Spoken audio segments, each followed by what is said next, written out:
Jen, and I'm a master's student at Concordia University in Portland, Oregon.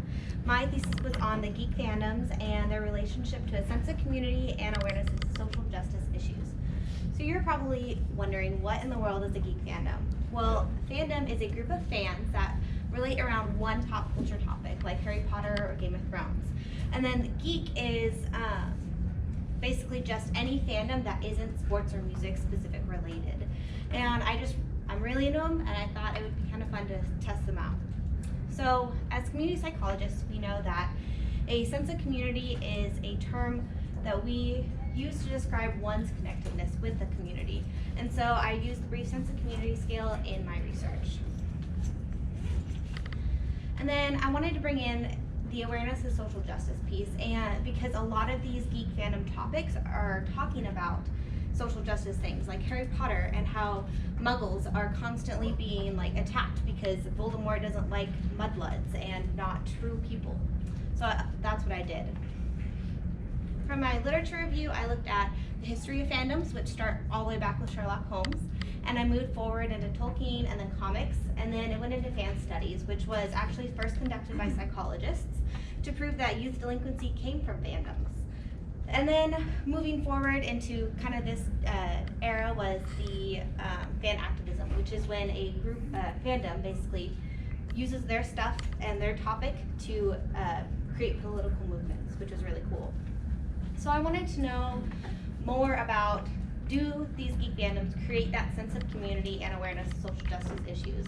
So that's my research question and my hypothesis, and then I moved forward and I used the diversity and oppression scale, factor 2, and the brief sense of community scale to create my survey. And I asked people their number of fandoms that they're involved with and correlated that with the two scales. I conducted my survey at a Comic-Con in Portland, which was pretty fun. And then I found that out of the 4 subcategories on the sense of community scale, influence was hugely significant, which is really cool when you think about it, because everybody wants to be part of a group where they feel like they have some kind of say and some kind of work in that group. And in the fandom world, a lot of, specifically the geek fandoms, a lot of the creators listen to the fans, and the fans get to talk back to the creators and create a really cool loop that functions.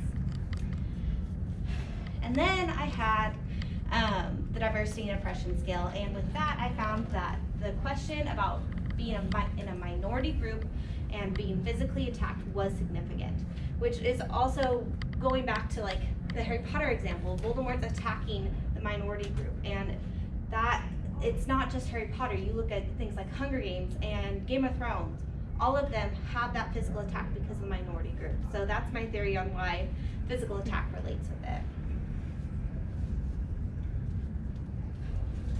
So why was the study relevant? We are community psychologists. We look at all kinds of communities, all kinds of groups, and this, the fandom world hasn't really been studied in depth. And so I thought it would be a cool new community for us to start studying.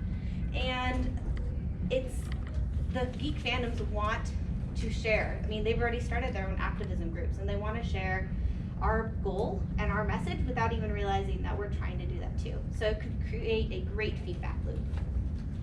Moving forward, I'm actually conducting a secondary survey because I had such a closed population with a Comic-Con. I'm trying just to get regular people, so if you're interested in filling out the survey, let me know.